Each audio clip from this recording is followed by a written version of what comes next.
60% of women carry a gene that makes standard prenatal vitamins useless, and in some cases, even harmful. Oh.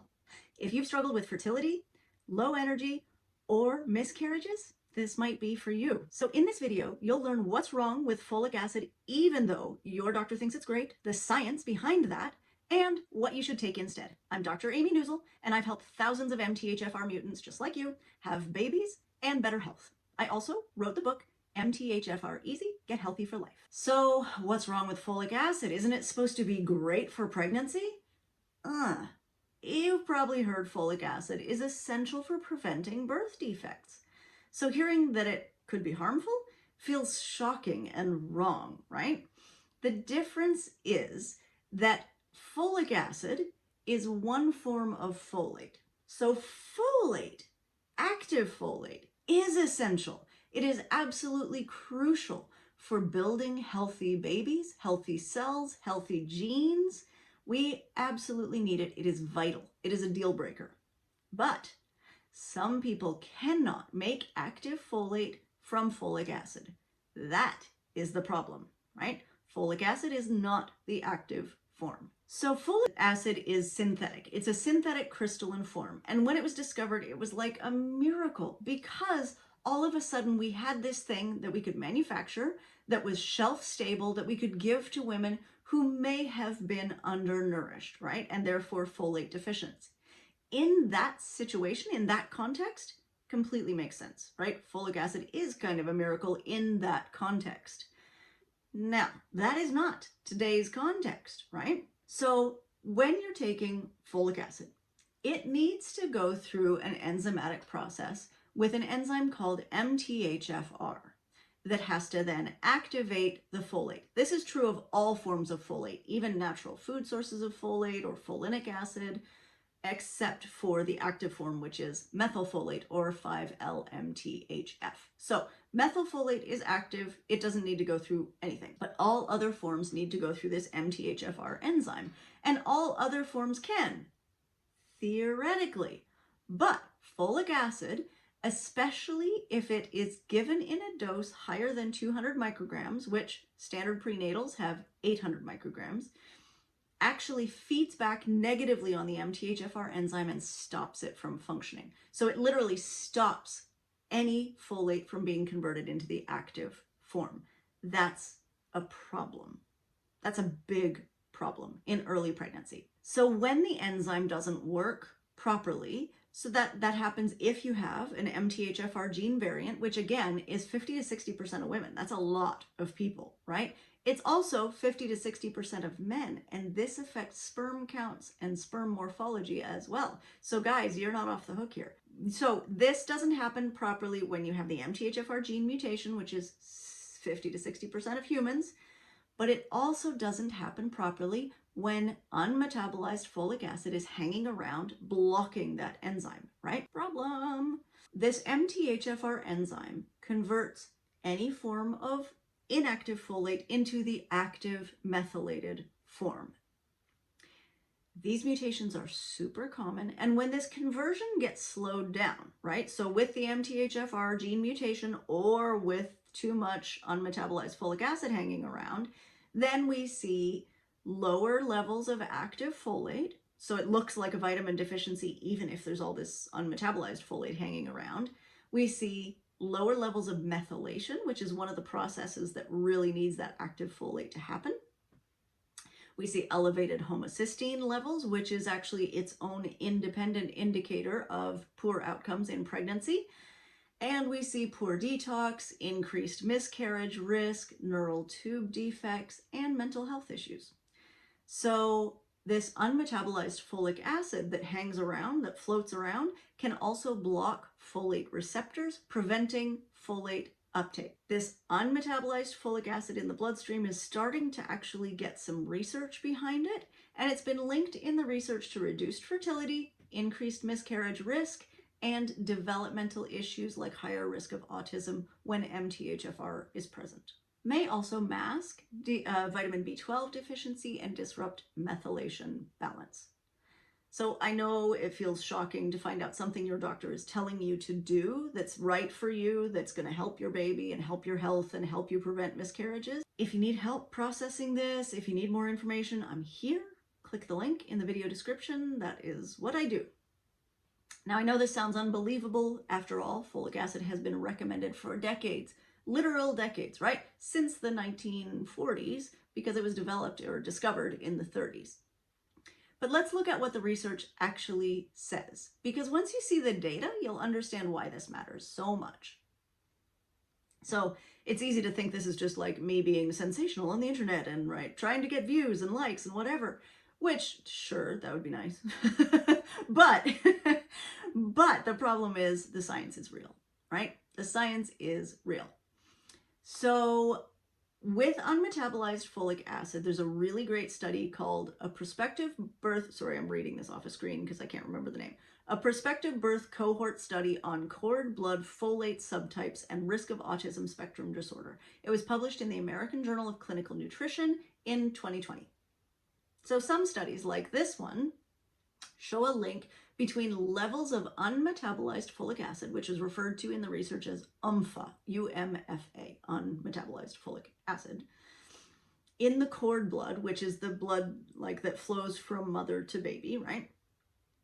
And the risk of autism spectrum disorder in that child years down the line.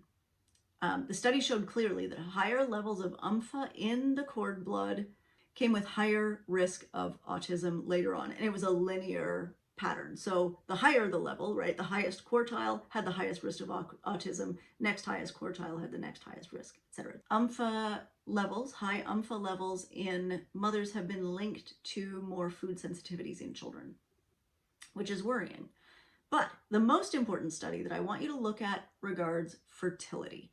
So this study, published in the Journal of Assisted Reproduction and Genetics in 2018. It is, as far as I know, the only study of its kind. So, of course, one piece of research, take it with a grain of salt, but it is one very compelling piece of research. So this study followed 30 couples who had fertility troubles lasting 4 years or more. So these people are deep into their fertility journeys, right? They have been 4 years infertile. In all couples, at least one partner carried a variant copy of the MTHFR gene, right? So that could be the mother, that could be the father, doesn't matter. These couples had fertility troubles ranging from recurrent fetal loss, which is a very, very typical symptom in MTHFR, premature ovarian failure, and abnormal sperm parameters, right? So all of these things were possible problems, and some of them may have had more than one problem. 2/3 of these couples had failed assisted reproductive technology, which means they'd already tried a procedure like in vitro fertilization and failed. These couples were given 4 months of treatment for both partners. So both the male and female part of this couple was treated for 4 months with 600 micrograms of 5-MTHF, which is the active form of folate, before doing another round of ART or trying to get pregnant again.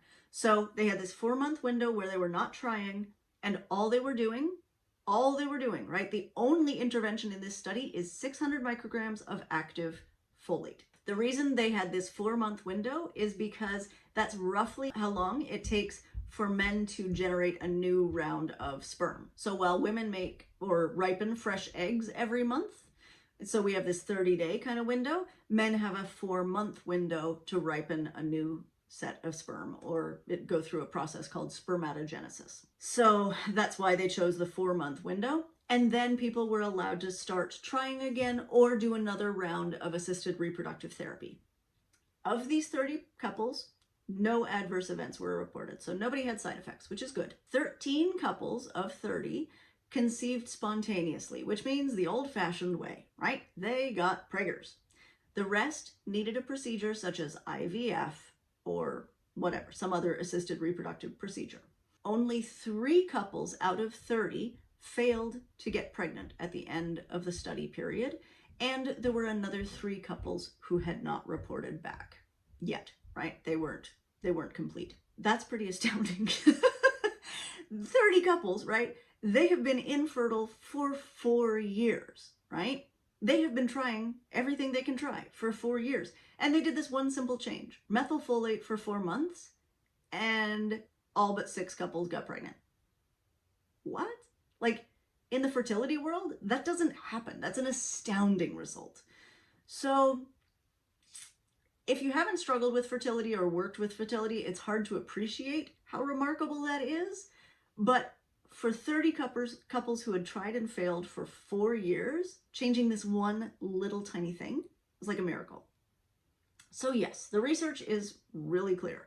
Folic acid is not the answer for everyone, but the fix is super simple, right? This is not complicated. In fact, just switching the form of folate you're getting in your prenatal can make all the difference. So it's important that you know what you should take instead and how you know if it's right for you. When you're struggling with fertility, repeat pregnancy loss, difficulty conceiving, it can seem like your body's not on your side. I get that, right? The thing with fertility is that it's very time sensitive. We have a window. Biologically, we have a window. We're most fertile, women, especially in our 20s, and then fertility declines in our 30s through our 40s.